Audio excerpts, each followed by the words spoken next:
Et coucou tout le monde, j'espère que vous allez bien. Donc aujourd'hui on se retrouve pour une nouvelle vidéo. Alors juste déjà aujourd'hui on va parler d'une petite série finie en 3 tomes. Aujourd'hui on parle de Dodoma. Mais en fait cette vidéo sera en deux parties. Une partie sans spoil et une partie avec un petit peu de spoil.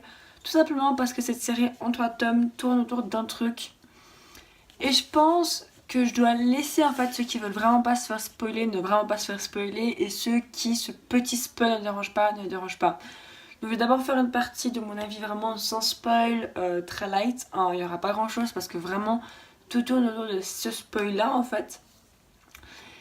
Et ensuite je ferai une petite partie pour les plus courageux avec un spoil en fait de l'histoire. Et voilà.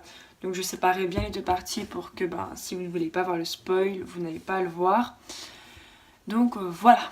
J'espère que cette vidéo vous plaira et on se retrouve tout de suite.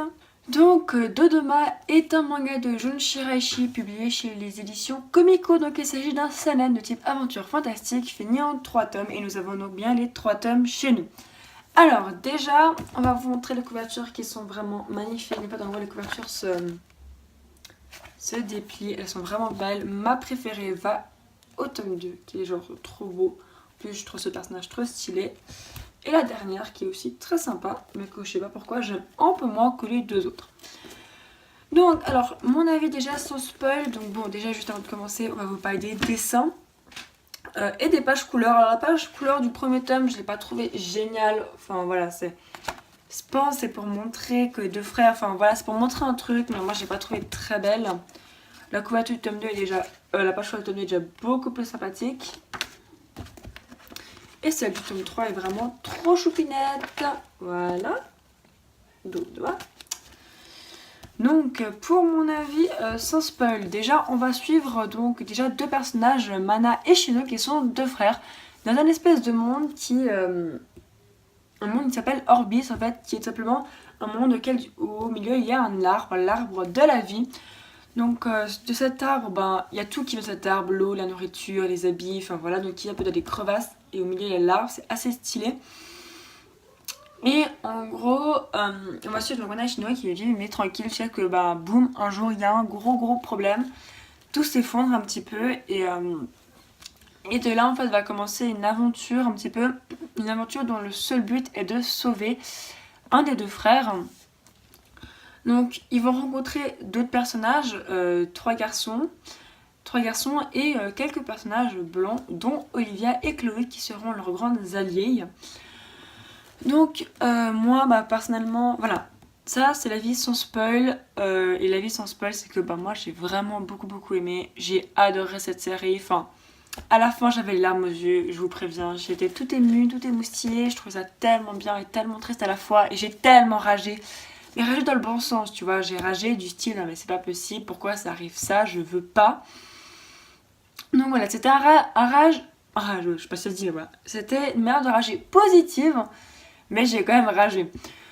Donc moi évidemment là je vous la conseille, ça ne va pas vous dire grand chose donc, mais voilà vraiment je vous la conseille parce que c'est vraiment un petit investissement, c'est que 3 tomes, même s'ils sont assez chers, de toute façon les prix je vous les mets toujours un peu ici.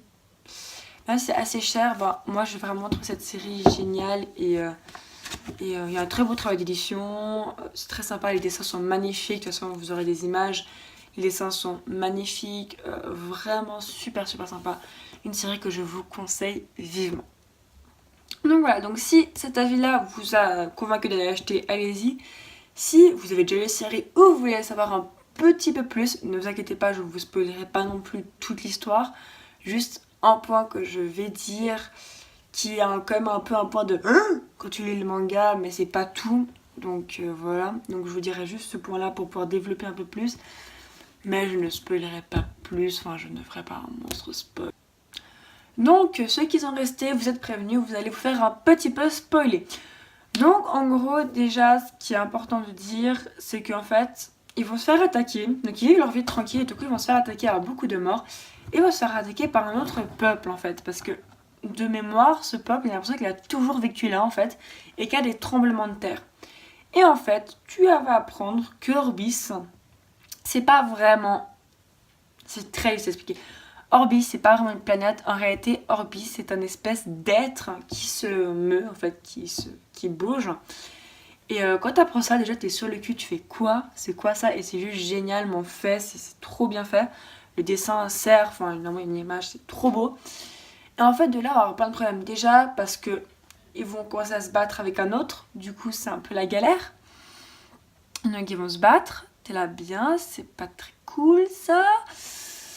Donc, tout d'un coup, il y a un des deux frères qui va prendre ses, je vais dire un gros mot, qui va se lancer en fait simplement et qui va dire ok, je vais faire ça et il fait un truc que je ne vous spoilerai pas. Ça par contre qui est juste, c'est assez fort et ce qui va permettre un peu à ce que quelques personnes survivent et c'est ça qui est super fort dans ce manga, c'est cette relation frère qui est pas du tout arrêtée, il n'y a pas d'inceste, c'est juste en fait qu'ils n'ont jamais compté que l'un sur l'autre.